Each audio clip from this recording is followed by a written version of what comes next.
Mari Bu, kita sambil jalan. Sambil jalan aja. Bu Harlis, ini kita mau kemana nih tujuannya? Ke labor, ini labor mikrobiologi. Labor mikrobiologi. Oke. Mari duluan Ibunya. Baik. Wah, ini labor mikrobiologi Bu ya? Iya. Oke, berarti kita nanti mau melihat penelitian yang Penelitian Ibu... tentang jamur. Oh, tentang jamur yang Ibu lakuin nih nanti? Iya. Oke, baik. Di sebelah mana situ ya Ibu? Iya. Oke. Sampai di labor mikrobiologi. Ini apa yang mau kita teliti dan pastinya untuk penelitian akan ada tahap Bu ya? Iya. Boleh dijelasin dong Bu? Ini adalah media PDA ya, potato dextrosa agar untuk menumbuhkan daripada jamur. Jadi di sini jamur yang kita fokuskan di sini adalah jamur pleurotus atau jamur tiram ya. Di mana jamur ini sampelnya itu sebetulnya dulu kita ambil dari dari daerah Tebo. Itu ada suku anak dalam ya. Kebetulan kami melaksanakan kegiatan PKL, praktek kuliah lapangan. Jadi dari hasil observasi daripada dari suku anak dalam di situ, ternyata mereka juga mengkonsumsi daripada jamur. Salah satunya adalah jamur pleurotus ya, yang kita kenal juga dengan jamur tiram. Nah, kebetulan mereka itu hanya jamur itu hanya digunakan untuk sebagai sebagai pengganti daripada lauk pauk ya. Jadi dalam bentuk dengan cara ditumis begitu kan. Biasanya mereka kalau sudah habis jamurnya mereka berpindah-pindah lagi kan. Maka timbullah ide pada waktu itu untuk budidayakan. Oke, pertanyaan nih yang timbul dari Gaby. Mungkin di tahun berapa Ibu melakukan penelitian ataupun PKL waktu ke daerah suku anak dalam itu? Pada waktu itu 2020 ya, pada waktu itu 2020 ya kan. Didirikan dulu. Di sini sudah ada alat yang khusus untuk mengaduknya. Stirrer. Itu yang gerak-gerak di dalam. Itu untuk sebagai pengganti pengaduk, batang pengaduk. Supaya homogen. Biasanya kalau secara manual kan kita langsung ngaduk sendiri kan. Ini kita pakai pemanasnya pakai hot plate sekalian stirrernya. Jadi nggak perlu kita ngaduk lagi ya. Setelah homogen nanti baru kita sterilkan. Terus ini untuk memutar untuk pengaduknya kan supaya dia homogen. Berarti harus diaduk terus selama pemanasan ya Bu? Iya. Biar dia homogen, tidak ada pengendapan di bawahnya.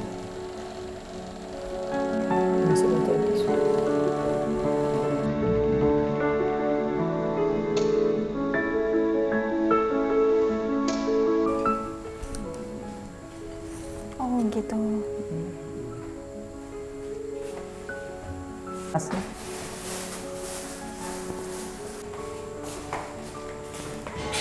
Aluminium. Ya. Terus ini disterilkan. Sterilkan.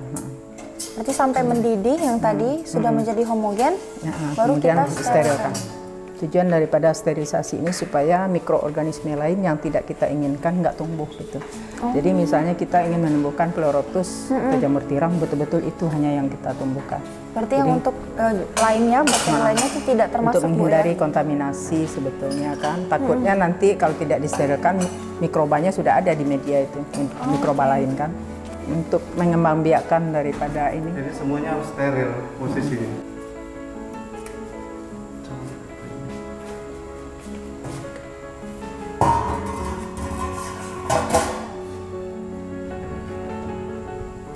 Ini menguncinya juga harus sejajar. Sejajar, jadi di sini satu sama lain. Supaya tidak angin.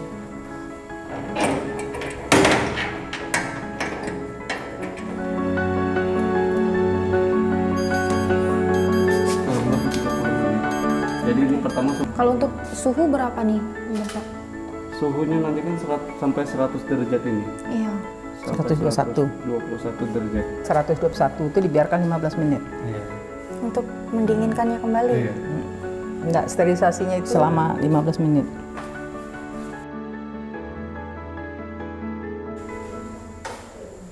Tuh. Untuk dijadikan bibitnya. Iya, bibitnya. Bibit yang tadi, Pak.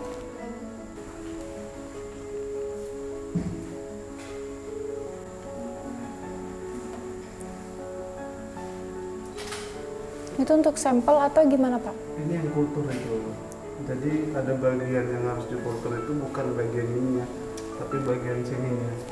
Nah, ini Lamelanya, di situ ada spora. Oh, di bagian situ yang Ya, bisa kita yang dapatkan bisa kultur kita kultur jaringan. jaringan. Oke, kultur jaringan untuk memperbanyak Memperbanyak jamur ini gitu. Miselium. Bisa lihat dari jamur nanti kan. Ini kita potong pakai siletnya juga sudah steril gitu. Oke. Jadi semua alat yang digunakan itu harus steril. Nah, yang sudah Steril tadi. dingin dan sudah steril gitu. Oh, kalau sebelumnya tadi dipanasin terlebih dahulu. Terus baru dimasukin ke dalam ini, tunggu dia. Fungsinya pun sama ya Pak, berarti untuk sterilisasi.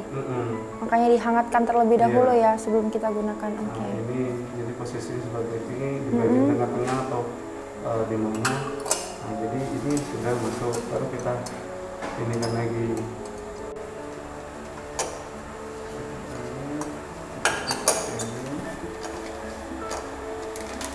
Kalau untuk proses inkubasi berapa lama Pak?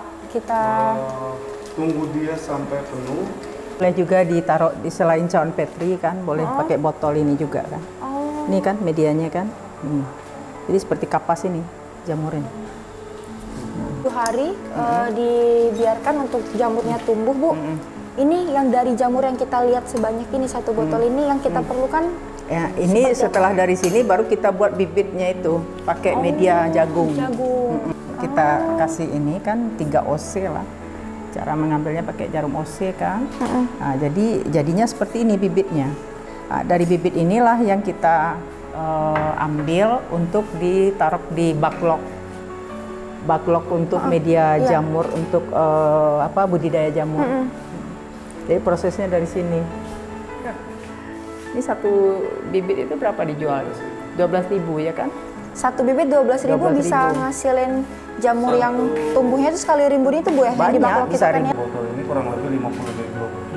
Nah, jadi dalam 1 backlog itu menghasilkan 6-10 kilo. Jadi, Kilo jamur. Kilo jamur.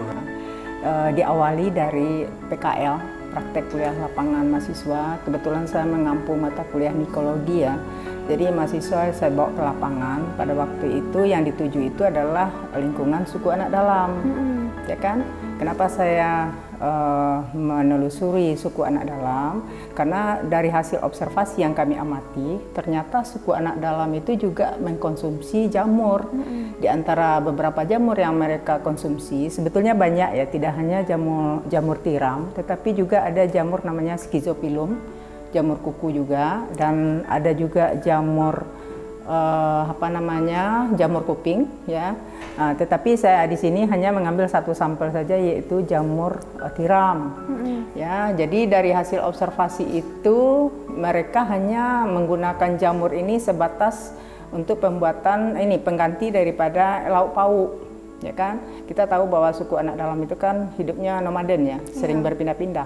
Kalau sudah habis makanan mereka berpindah lagi. Betul. Kan, maka timbullah ide bagaimana kalau seandainya jamur yang mereka konsumsi itu kita budidayakan.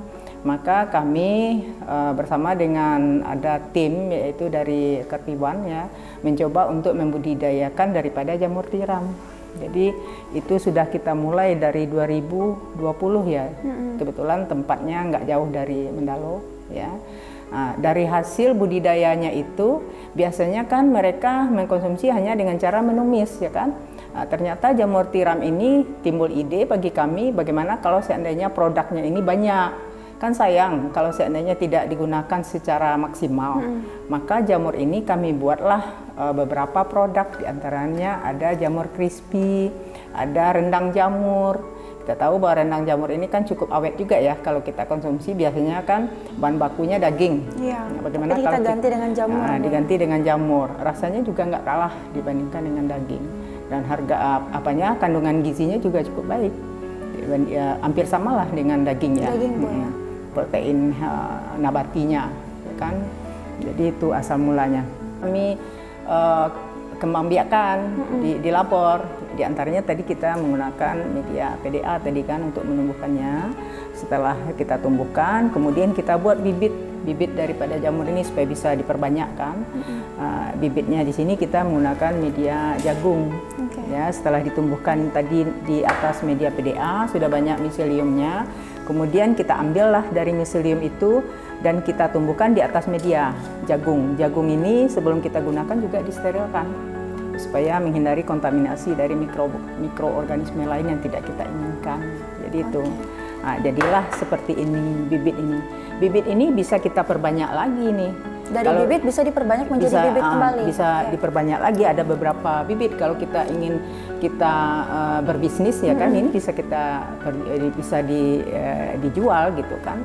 Lebih kurang 12.000 nih satu bibit ini kan. Sebetulnya kerjanya itu harus sangat higienis sekali ya, karena biasanya kontaminannya itu dari jamur lain, misalnya trichoderma ya kan sering tumbuh di situ.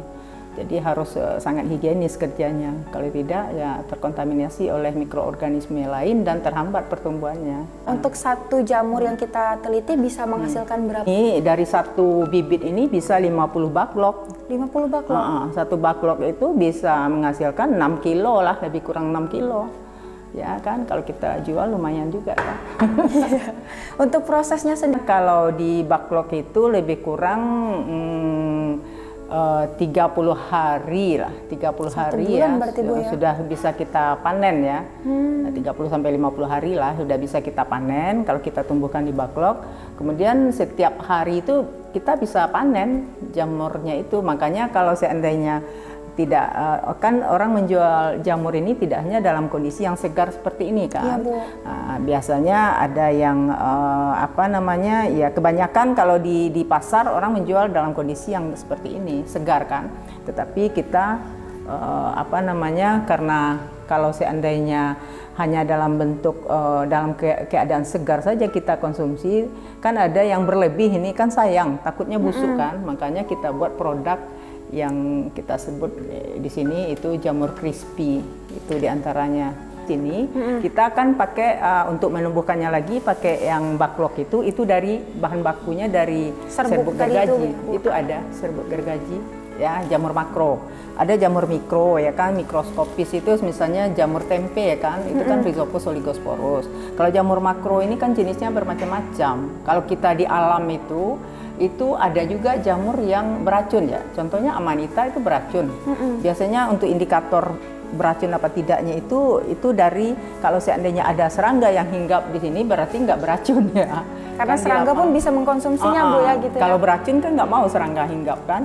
Indikatornya itu bisa sebagai sumber nutrien bagi jamur. Kan jamur ini butuh nutrien. Kebanyakan jamur itu butuh senyawa karbon, karbohidrat, ya kan, untuk pertumbuhannya. Berbeda dengan bakteri. Makanya medianya di sini kita pakai PDA, potato dextrosa agar, karena mengandung karbon kan. Nah, kalau bakteri biasanya dia butuh nitrogen. Jadi berbeda antara media jamur dengan bakteri itu berbeda. Ini serbuk gergaji. Jadi dari serbuk ini kita kumpul ya, kita ini ambil untuk dijadikan media untuk jamur tiram baklok untuk pertumbuhannya. Jamur yang udah tumbuh di dalam botol ini butuh waktu berapa lama? Kalau untuk menumbuhkannya itu biasanya kan 7 hari ya, lebih kurang 7 hari dari media situ. Kemudian ini kita tumbuhkan lagi di sini, itu lebih kurang 1 minggu juga, ya kan. Setelah dari sini nanti baru kita inokulasikan lagi ke baklok. Baklok itu yang mengandung ini, ya kan. Nah itu lebih kurang 30 sampai 50 hari lah. Berarti cukup panjang juga prosesnya ya, Bu ya? Baru tumbuh buahnya itu. Bu Harlis, untuk penelitian sendiri kan otomatis ada dananya Bu ya? Nah, kalau untuk danai oleh Kemendikbud ya, di bawah waktu itu kami mengirim proposal ya. Proposal dari sini melalui LP2M IBT ya kan. Ternyata proposal kami ini lolos untuk tingkat nasional. Untuk yang pra startup ini ada 3 judul sebetulnya. Kami diantaranya salah satu yang lolos gitu. Oke, kalau untuk 3 judul berarti kalau yang ini judulnya apa nih Bu? Judulnya ini kemarin itu tentang ini ya, budidaya jamur, kemudian sekalian produksi daripada hasil budidayanya itu. Karena ada dananya itu ya, maka kami di sini mengurus beberapa izin ya untuk legalitasnya. Di antaranya adalah kandungan gizinya itu di Sukopindo, ya. Kemudian juga dari hasil produk yang kami buat itu juga ada izin PIRT-nya juga sudah diurus, halal juga itu dari Unja juga yang membantu pengurusan daripada halalnya. Kemudian apa? Ini ada beberapa yang sudah kita ini kan. Hasil analisis ya, kemudian izinnya, izin usaha juga, ini dari apa namanya, kemudian HKI-nya juga sudah diurus semuanya. Berarti kalau untuk penyedia bibit dari Unja sendiri Bu ya, baru si petaninya yang menjual per bloknya itu tadi. Iya. Dijual bebas. Ya kita kan masih di bawah naungan Unja ya kan, di bawah LP2M IBT kan. Nah, jadi kita yang memproduksi itu dibantu oleh mahasiswa yang tingkat akhir untuk memproduksinya itu. Ya kemarin itu kita melibatkan mahasiswa ya untuk penelitian yang seperti ini kan. Ada 3 orang mahasiswa yang kita libatkan sampai ke proses untuk pembuatan daripada jamur crispy, dan mereka itu pun digaji. Dari hasil apa namanya, dari penelitian dari Kemendikbud itu kan ada dana, jadi mereka kita gaji setiap bulan. Setiap bulannya yang mahasiswa untuk bekerja membuat budidaya jamur ini tadi digaji. Ada yang khusus untuk memanen, ada mahasiswa 1 orang itu yang bertanggung jawab itu untuk memanen. Kemudian kita ini juga harus disemprot pakai air juga kan, siram pakai air juga kan. Itu setiap hari mereka ada sana ke Kubung. Kemudian yang 2 orang lagi itu untuk membantu di dalam proses pembuatan jamur crispy, rendang, sampai packing. Nah pemirsa, ini hasil penelitian yang sudah dilakukan oleh Ibu. Nah kalau Ibu tadi kan khususnya yang di labor nih, tapi kalau untuk di rumah produksi Ibu serahkan 100% kepada mahasiswa, namun tetap atas bimbingan Ibu dan juga arahan dari Ibu dosen sendiri. Ini adalah gorengan pertama ya Bu, jadi belum terlalu garing seperti yang ada di... Tapi kalau dicicip garing lah. Kalau dicicip tetap garing, cuman nggak garing ini. Kemudian itu minyaknya masih ada. Minyaknya juga masih ada tahap proses lagi. Cuma saya pengen nyobain yang gorengan pertama, katanya ada rasa-rasa yang berbeda daripada yang di dalam kemasan ini, tapi tetap sama-sama enak. Hangat ya Bu? Bismillahirrahmanirrahim. Enak. Iya. Sama enaknya. Untuk pemirsa yang ada di rumah jangan khawatir karena sarjana jamur atau agro mushroom ini telah layak diuji untuk dikonsumsi, aman, dan juga layak untuk dijual di pasaran. Karena kenapa? PRT-nya ada, izin halalnya pun sudah ada, dan juga di sini ada berat bersih dan bagian untuk takaran-takaran gizinya sendiri. Komposisi pun juga terlihat jelas. Nah, jadi untuk di rumah jangan khawatir mau beli, mau konsumsi, pokoknya semua sudah aman dan halal. Sini jelas tertera.